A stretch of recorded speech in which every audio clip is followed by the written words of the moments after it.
Question शुरू होता है। तो क्वेश्चन है कि किस अधिनियम ने केंद्र में द्वैध शासन प्रणाली को स्थापित किया। तो इसमें जो विकल्प देता है वो देता है government of India act, government of India act 1935, ये देता है एक विकल्प। दूसरा जो बी में विकल्प देता है इंडियन काउंसिल एक्ट 1919। सी में विकल्प देता है इंडियन काउंसिल एक्ट 1909। और तीसरा देता है Indian council act Indian council act 1892। ये चार विकल्प है हम लोग के सामने जो वो देता है। तो कहता है कि किस एक्ट के द्वारा केंद्र में द्वैध शासन प्रणाली स्थापित हुआ। तो 1935 का जो गवर्नमेंट ऑफ इंडिया एक्ट था उसमें हम लोगों ने देखा था कि द्वैध शासन प्रणाली प्रांतों में समाप्त कर दिया गया। जो प्रणाली इंडियन काउंसिल एक्ट 1919 के द्वारा स्थापित किया गया था, तो प्रांतों से समाप्त करके यह द्वैध शासन प्रणाली केंद्र में लागू किया गया। यह जो है हुआ था किसमें, तो गवर्नमेंट ऑफ इंडिया एक्ट में व्यवस्था हुआ था। तो हमारा आंसर ये सही होगा। इंडियन काउंसिल एक्ट 1919 में तो ये प्रांतों में लागू किया गया था। इंडियन काउंसिल एक्ट 1909 में इस ढंग की कोई व्यवस्था नहीं थी। इंडियन काउंसिल एक्ट 1892 में भी इस ढंग की कोई व्यवस्था नहीं थी। तो ये जो है रहता है। तो ये पहला जो हमारा क्वेश्चन था ये समाप्त हुआ और ये क्वेश्चन पूछा गया था उत्तर प्रदेश लोक सेवा आयोग में। तो अब हम लोग दूसरे क्वेश्चन पर फिर चलेंगे। दूसरा क्वेश्चन जो हमारा है ये कहता है 1919 के भारत शासन अधिनियम की निम्नलिखित में से कौन सी प्रमुख विशेषताएं हैं। तो इसमें कहता है विशेषता 1935 के एक्ट का। तो पहला विशेषता है कि प्रांतों की कार्यकारिणी सरकार में द्वैध शासन की स्थापना। तो पहला जो विशेषता है कि प्रांतों में द्वैध शासन, प्रांतों में द्वैध शासन, ये कहता है एक विकल्प, एक विशेषता था कि नहीं।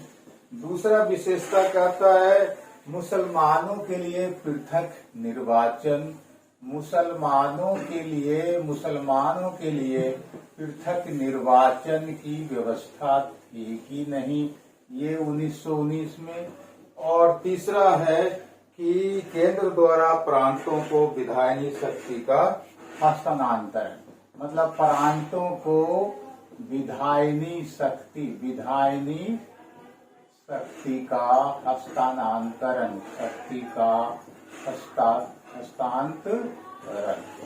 ये जो है क्वेश्चन है IAS 2012।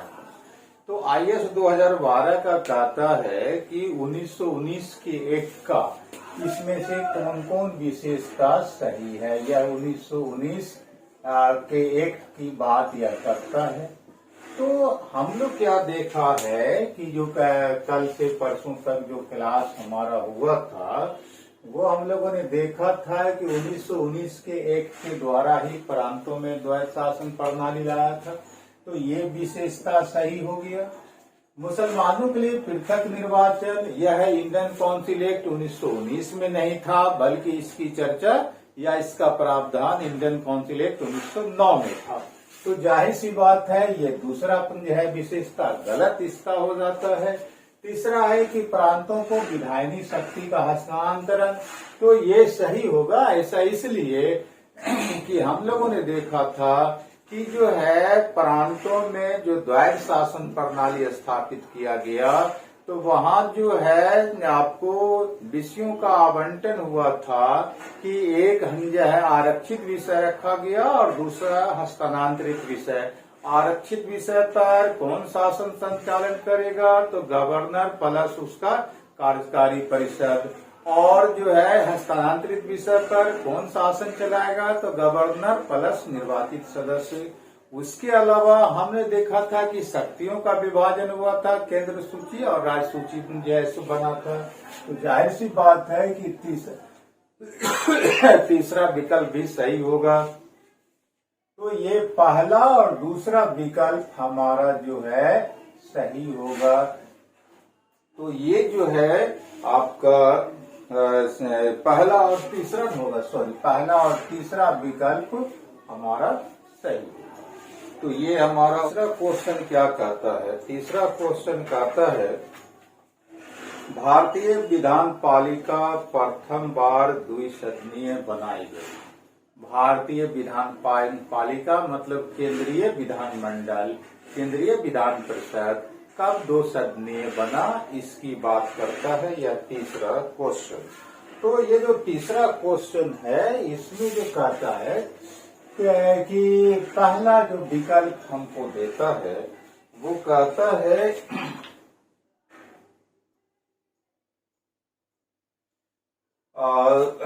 उन्हें 1892 क्या एक्ट इसकी बात यह करता है। बी में जो है यह 1909 के एक्ट की बात यह करता है। सी में जो है यह 1919 के एक्ट का बात करता है का एक्ट। और डी में जो है यह 1935 के एक्ट का बात करता है। तो अब है कि इसमें से कौन सा एक्ट होगा जिसमें केंद्र में द्विसदनीय व्यवस्था किया गया था। तो अभी तक जो हम लोगों ने पढ़ा था कि 1892 के एक्ट में इस ढंग की कोई व्यवस्था नहीं थी। 1892 के एक्ट में केवल ये था कि केंद्रीय और प्रांतीय विधान परिषदों की सदस्य संख्या में वृद्धि की गई थी। ये 1892 का एक्ट हम लोगों ने जो कल से परसों तक पढ़ा था उसमें विधानमंडल के बारे में ये था। 1909 का जो एक्ट था यहाँ भी जो है आपको सदस्यों की संख्या में वृद्धि की गई थी। लेकिन 1919 का जो एक्ट है इसमें क्या हुआ था, इसमें 1919 के एक्ट में हम लोगों ने देखा था कि आज जो केंद्रीय विधानमंडल था उसको दो सदनीय बना दिया गया था। और उस दो सदन में से एक राज्य परिषद था अभी की राज्यसभा की तरह, और दूसरा लोकसभा था जो कि लोअर हाउस था अभी की जैसो विधानसभा, उस समय की विधानसभा अभी की लोकसभा। तो जाहिर सी बात है कि 1919 का जो एक था वो पहली बार जो है दो सदनीय व्यवस्था का बात किया था केंद्र में, एक राज्य परिषद और दूसरा विधानसभा। तो आंसर जो हमारा होगा सी होगा। 1935 के एक्ट में जो है इस व्यवस्था के साथ कोई छेड़छाड़ नहीं किया गया था। तो जाहिर सी बात है 1919 का एक्ट सी हमारा उत्तर होगा। अब हम लोग चौथे क्वेश्चन की तरफ चलेंगे। चौथा जो क्वेश्चन है वो कहता है कि केंद्र में कौन सा एक्ट द्विसदनीय विधायिका लाया। तो यह तो अभी हम लोगों ने देखा ही, यह एक्ट है यह क्वेश्चन पूछा है मध्य प्रदेश में 2013 में। तो चौथा क्वेश्चन जो है केंद्र में कौन सा एक्ट द्विसदनीय विधायक लाया, जैसो ये विधायिका लाया, तो इसमें देता है 1961 का एक्ट, 1961 का एक्ट। बी में देता है 1917 का एक्ट, 1917 का एक्ट। और सी में जो देता है वो 1919 का एक्ट। और डी में यह देता है आपको 1915 का एक्ट। तो ये जो देते हैं तो इसमें हम लोग क्या देखते हैं कि 1961 के एक्ट से हमको तो कोई मतलब ही नहीं है, इसलिए क्योंकि इसमें हमको ये एक्ट हमको पढ़ना ही नहीं है पॉलिटी के अंतर्गत। 1917 के में कोई पॉलिटी के अंतर्गत एक्ट नहीं बना, इससे भी हमको कोई मतलब नहीं। 1919 का एक्ट अभी अभी हम लोगों ने पढ़ा है, पहले भी पढ़ा है कि इसी एक्ट के द्वारा केंद्र में विधायिका को मतलब विधानमंडल को दो भागों में बांटा गया, दो हाउस में बांटा गया। 1915 क्या एक्ट से हमको कोई मतलब नहीं है, पॉलिटी में हमको पढ़ना ही नहीं है। तो बहुत आसान विकल्प दिया था। 3 एक्ट ऐसा है जिसका कि पॉलिटी से संबंध नहीं है, तो केवल एक ही विकल्प जो था वही हमारा सही है। क्वेश्चन कहता है राष्ट्रपति के अध्यादेश निर्गत करने की शक्ति प्रेरित है। मतलब राष्ट्रपति जो ऑर्डिनेंस जारी करता है भारतीय संविधान के अनुच्छेद 123 के आधार पर कहता है कि वो शक्ति कहाँ से जैसो प्रेरित हुई है राष्ट्रपति को, मतलब कहाँ से मिली है। तो यह जो एक्ट है इसके बारे में हम लोग देखें कि राष्ट्रपति को ऑर्डिनेंस जारी करने का जो अधिकार मिला है वो कहाँ से उसको मिला है या कहाँ से लिया गया है। तो इसमें देता है आपको इंडियन काउंसिल एक्ट 1919 की बात यह करता है।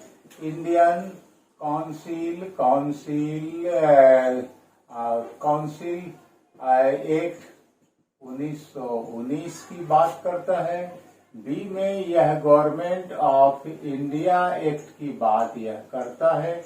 इंडिया एक्ट 1935 की बात करता है।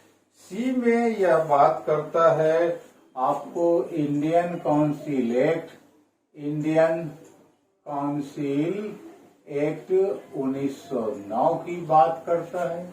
और डी में यह बात करता है भारत स्वतंत्रता अधिनियम, मतलब इंडिया इंडिपेंडेंस एक्ट 1947 की बात करता है, भारत स्वतंत्रता अधिनियम 1947। तो ये जो बात करता है तो इसमें हम लोग को देखना है कि राष्ट्रपति को जो अध्यादेश जारी करने की शक्ति मिली है, अध्यादेश राष्ट्रपति को जो अध्यादेश जारी करने की शक्ति मिली है वो इस एक्ट के प्रावधान के अंतर्गत मिली है। वैसे हम लोगों ने 1919 का एक्ट देखा है, इसमें कहीं पर इस ढंग का कोई प्रावधान नहीं था, तो 19 की कहानी खत्म। गवर्नमेंट ऑफ इंडिया एक्ट में भी इस सो हम लोग जो देख रहे हैं, तो दरअसल यह जो एक्ट है भारतीय संविधान के लिए एक बहुत बड़ा धरोहर है। अब दरअसल ब्रिटिश काल में भारत में जितने सारे एक्ट बने वो सारे एक्टों ने भारतीय संविधान के निर्माण के लिए आधार के रूप में काम किया, लेकिन सबसे ज्यादा जो भूमिका का निर्वाह किया है वो गवर्नमेंट ऑफ इंडिया एक्ट 1935। इस एक्ट में हम लोग जानते हैं कि जो है 321 अनुच्छेद थे, 14 भाग इसमें था और 10 अनुसूचियां इसमें थी, 10 अनुसूचियां इसमें थी। तो इसे ये जो 391 अनुच्छेद है या 321 अनुच्छेद है, इसका भारतीय संविधान में 75% हिस्सा ले लिया गया। और इसी एक्ट में मतलब गवर्नमेंट ऑफ इंडिया एक्ट 1935 में ही आपको अध्यादेश जारी करने की शक्ति का भी उल्लेख था और आपातकालीन व्यवस्था का भी उल्लेख था, और इसी एक्ट में जो है संवैधानिक निरंकुशता का भी झलक मिलता था। तो इसलिए संवैधानिक निरंकुशता का स्रोत अगर पूछेगा तब भी जो है सो उत्तर 1935 होगा। और फिर जो है अगर राष्ट्रपति को अध्यादेश प्राप्त है, इसका स्रोत कौन सा है, तो ये उसका भी उत्तर गवर्नमेंट ऑफ इंडिया एक्ट 1935 होगा। और जो है निरंकुशता मतलब क्या कि जो है इमरजेंसी का, हालांकि इमरजेंसी का ज्यादा स्रोत विदेश है, लेकिन अगर भारतीय संविधान में देखा जाए या भारत के अंदर देखा जाए तो उसका एक जो है सो शक्ति का स्रोत आपको 1935 का एक्ट भी है। तो इसलिए ये जो राष्ट्रपति को भारत के संविधान अनुच्छेद 123 के अंतर्गत अध्यादेश जारी करने का अधिकार मिला हुआ है, इस अधिकार की व्यवस्था गवर्नमेंट ऑफ इंडिया 1935 में भी था और वहीं से ये भारतीय संविधान में शामिल कर लिया गया। तो जाहिर सी बात है उत्तर गवर्नमेंट ऑफ इंडिया एक्ट होगा। इंडियन काउंसिल एक्ट 1909 हम लोग पढ़ चुके हैं, वहां पर इस ढंग की कोई व्यवस्था नहीं थी। इंडिया इंडिपेंडेंस एक्ट, यहाँ पर एक नया एक्ट आ गया जिसकी चर्चा हम लोगों ने कल या परसों के क्लास में नहीं किया था, तो इसको हम लोग देख लें।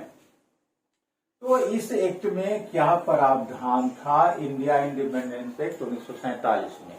इसमें तो हुआ कि भाई स्वतंत्र हो जाएगा, अब स्वतंत्रता मिलेगी। किसको किसको? तो पाकिस्तान को और भारत को, ये दोनों देश आजाद हो जाएंगे। कब आजाद हो जाएंगे? 15 अगस्त 1947 को ये व्यवस्था हुआ। तो जैसा कि पहले क्लास में हमने कहा था, इंडिया इंडिपेंडेंस एक्ट के द्वारा ही भारत जो है विभाजित होकर के आजाद हुआ कानूनी रूप से। तो ये हो गया कि 15 अगस्त 1947 को भारत और पाकिस्तान दो देश बनकर के आजाद होगा। ये प्रावधान था इंडिपेंडेंस एक्ट 1947 में, भारत स्वतंत्रता अधिनियम 47 में। दूसरा जो व्यवस्था हुआ कि दोनों देशों के लिए अलग अलग गवर्नर जनरल की नियुक्ति ब्रिटिश क्राउन करेगा। तो दोनों देश के लिए अलग अलग जो है किसकी नियुक्ति होगी? गवर्नर जनरल की नियुक्ति होगी। नियुक्ति कौन करेगा? तो ब्रिटिश क्राउन करेगा। ये जो है व्यवस्था हुआ और यही वजह है कि हम देखेंगे कि जब भारत आजाद हुआ तो माउंटबेटन जो है भारत का गवर्नर जनरल बना, उसके बाद श्री राजगोपालाचारी बने। तो वायसराय का पद यहाँ से समाप्त हो जाता है फिर, और जाकर के गवर्नर जनरल का पद आरंभ होता है। उसके बाद जो है रियासतों को यह छूट मिला, क्योंकि हम जानते हैं कि भारत राजनीतिक रूप से अगर नाम के आधार पर देखा जाए तो दो भागों में बांटा हुआ था। एक, जैसा कि पिछले क्लास में हम लोगों ने देखा था कि भारत के जिन क्षेत्रों पर अंग्रेजों ने कब्जा करके शासन संजैसो चलाना शुरू किया था, उस एरिया का नाम उन्होंने रखा था ब्रिटिश अधिकृत भारतीय प्रदेश। और जो है शेष हिस्से पर भारत के दिन जैसो देसी राजा महाराजा शासन कर रहे थे और बहुत ज्यादा संख्या में कर रहे थे। 500, जब भारत आजाद हुआ तो उस समय 562 देसी रियासत थे। तो ये जो देसी राजा महाराजा अलग अलग भारत के क्षेत्रों पर जो शासन कर रहे थे उनको देसी रियासत कहा जाता था। तो यहाँ पर ये छूट मिला कि भाई देसी रियासत को यह छूट होगी कि वो पाक में शामिल होता है या भारत में शामिल होता है, उसकी मर्जी। तो ये देसी रियासत को छूट मिलता है। उसके बाद इसमें हुआ कि भाई चूंकि दो देश जब बन ही गया भारत बट करके, तो दोनों देशों का संविधान बनाने के लिए अलग अलग संविधान सभा होगा। तो जो अलग अलग संविधान सभा का प्रावधान, अलग अलग संविधान सभा का प्रावधान इसमें कर दिया गया। उसके अलावा हम लोग क्या देखते हैं कि जो है अलग से जो व्यवस्था होता है कि जब तक जो है भारत का संविधान बन करके तैयार नहीं हो जाता है, तब तक अब है कि शासन कैसे चलेगा भारत का या पाकिस्तान का। तो हुआ कि भाई जब तक भारत और पाकिस्तान का अलग अलग संविधान बन करके तैयार नहीं हो जाता है, तब तक इन दोनों देशों का शासन संचालन चलेगा गवर्नमेंट ऑफ इंडिया एक्ट 1935 के आधार पर। तो शासन जो है शासन संचालन जो है आपको 1935 के एक्ट के आधार पर तब तक चलता रहेगा जब तक इन दोनों देशों का अपना अपना संविधान बन करके तैयार नहीं हो जाता है। तो ये जो है व्यवस्था होता है। उसके बाद जो है एक महत्वपूर्ण बात होता है कि भारत सचिव का जो पद था, भारत सचिव का जो पद हम लोगों ने देखा कि आपको गवर्नमेंट ऑफ इंडिया एक्ट 1858 में यह पद बनाया गया था भारत राज्य सचिव का। उसका पद यहाँ पर आकर के समाप्त कर दिया जाता है। क्वेश्चन पूछता है कि भारत राज्य सचिव का पद किस एक्ट के अधीन बनाया गया था, तो गवर्नमेंट ऑफ इंडिया एक्ट 1858। फिर दूसरा क्वेश्चन पूछता है किस एक्ट के द्वारा समाप्त किया गया, तो इंडिया इंडिपेंडेंस एक्ट मतलब भारत स्वतंत्रता अधिनियम 1947 के द्वारा समाप्त कर दिया गया। तो इस तरह से ब्रिटिश काल में जितने भी एक्ट बने थे उन सारे एक्टों को हम लोगों ने पढ़ लिया है। अब जो है इन सारे एक्टों से किसी भी तरह का कोई भी क्वेश्चन देगा, हम लोगों से छूटने का कोई सवाल नहीं है। आप भारत के किसी भी प्रतियोगिता परीक्षा का क्वेश्चन उठा के देख लीजिए, चाहे आपका जैसो पास्ट काल का हो या आगामी काल का हो, वहां से क्वेश्चन आपका छूटने का सवाल नहीं होगा। एक आईएएस से लेकर के प्राइमरी टीचर तक का क्वेश्चन आपको यहाँ से टैली कर जाएगा। 100% इसका आप भरोसा रखिए। अब अगला जो क्वेश्चन आता है हम लोगों को देखना है वो ये है कि हम लोग देखें कि निम्नलिखित में से एक भारत सरकार अधिनियम 1935 की मुख्य विशेषताओं में से नहीं था। अब यहाँ पर नहीं वाला क्वेश्चन दिया है, तो नहीं वाला क्वेश्चन में थोड़ा सा सावधानी से क्वेश्चन पढ़ा कीजिएगा। होता क्या है कि इस तरह के क्वेश्चन में मिसमाइंड होने का बहुत ज्यादा संभावना रहता है, क्योंकि लोग पढ़ के आता है कि इसमें ये विशेषता था या प्रावधान था, लेकिन क्वेश्चन पूछ रहा है कौन सा नहीं है, तो 3-4 दे दिया, उसमें से एक को चुनना है जो कि नहीं है। तो इसलिए जब नहीं वाला जो है विकल्प या आपको क्वेश्चन रह जाए तो वहां पर सावधानी से क्वेश्चन को पढ़ा करिएगा। तो कहता है निम्न में से एक भारत सरकार अधिनियम 1935 की मुख्य विशेषताओं में से नहीं थी। तो क्वेश्चन जो है कहता है 1935 के एक्ट की विशेषता कौन नहीं था। तो 1935 का जो एक्ट है कहता है इसका कौन सा विशेषता नहीं है। तो पहला जो इसमें दिया है कि इस अधिनियम में अखिल भारतीय महासंघ का प्रावधान था। तो कहता अखिल भारतीय महासंघ का प्रावधान था। यह विशेषता था या नहीं था हमको देखना है। आंसर में टिक मारना है, जो विकल्प नहीं होगा उसमें। दूसरा है अवशिष्ट विषय प्रांतीय विधायकों को आवंटित किए गए। तो अवशिष्ट विषय कहता है कि किसको दिया गया, प्रांत को दिया गया। सी में कहता है कि प्रांतीय स्वायत्तता मिला, प्रांतीय प्रांतीय स्वायत्तता जो है आपको मिलता है, स्वायत्तता जो है मिला। और डी में कहता है आपको कि इसने प्रांतीय स्तर पर द्वैध शासन प्रणाली को समाप्त कर केंद्र में लागू किया। तो कहता है द्वैध शासन प्रणाली क्या है, कहता है कि राज्य से समाप्त किया और केंद्र में लागू किया। तो ये 4 विकल्प कहता है कि दिया हुआ है, इसमें से कौन नहीं था 1935 के एक्ट में। तो हम लोग क्या देखते हैं, अखिल भारतीय संघ बनाने की बात थी। कल ही हम लोग पढ़ा है कि ब्रिटिश अधिकृत भारतीय प्रदेश और देशी रियासत दोनों को मिलाकर एक अखिल भारतीय संघ बनाने का प्रावधान था। हालांकि यह लागू नहीं हो पाया था, कल ही चर्चा किया था।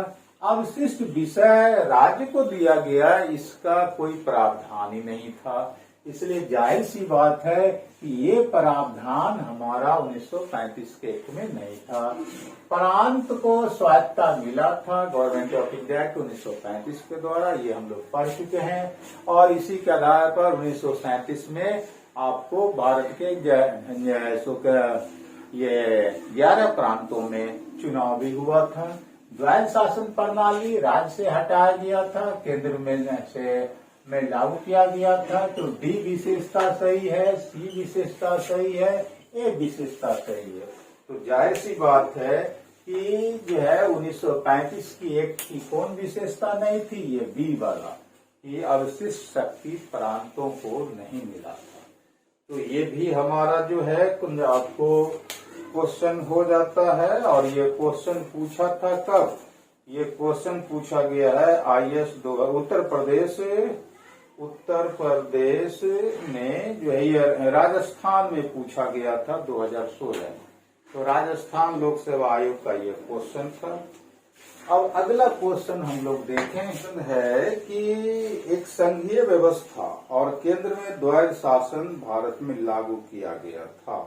तो जाहिर सी बात है ये क्वेश्चन हम लोग अभी सॉल्व किया है कि संघीय व्यवस्था का चर्चा किस में था, संघीय व्यवस्था और केंद्र में द्वैध शासन प्रणाली, ये दोनों हम लोग देखा है कि संघीय व्यवस्था का प्रावधान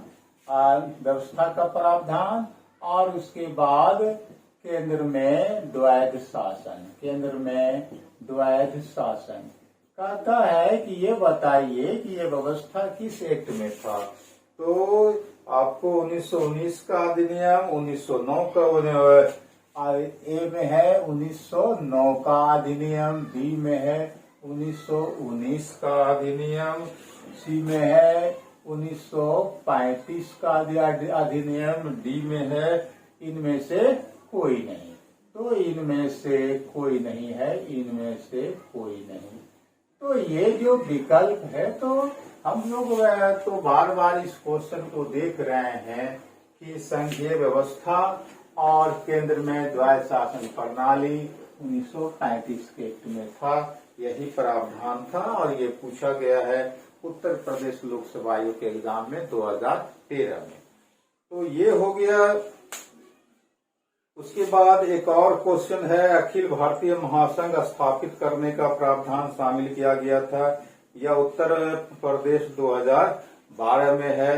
भारत सरकार अधिनियम 1935, अगस्त प्रस्ताव 1940, भारत सरकार अधिनियम 1919, कैबिनेट मिशन प्रस्ताव 1946। तो अभी हम लोग देखा है इस क्वेश्चन के बारे में। तो ये क्या हो जाएगा, अखिल भारतीय महासंघ 1935 में पूछा है 2010 में, मतलब वही क्वेश्चन को दोहरा दिया। तो आज का क्वेश्चन हम लोग इतना ही रखें। इसके बाद कल हम लोग फिर देखेंगे। और अब क्वेश्चन को सोल्व करने में ज्यादा टाइम नहीं लगेगा, क्योंकि इसलिए कि सारे को हम लोग पढ़ चुके हैं। आप लोगों पर यह निर्भर करता है कि कितना बेहतर तरीके से क्वेश्चन सोल्व कर पाएंगे। यदि आप ये जो सारा एक्ट हम लोगों ने पढ़ा है उसको ठीक से याद कर लें, तो आप 100% गारंटी मान लें कि IAS से लेकर के प्राइमरी टीचर तक के किसी भी एग्जाम में कोई क्वेश्चन इस चैप्टर से नहीं छूटेगा।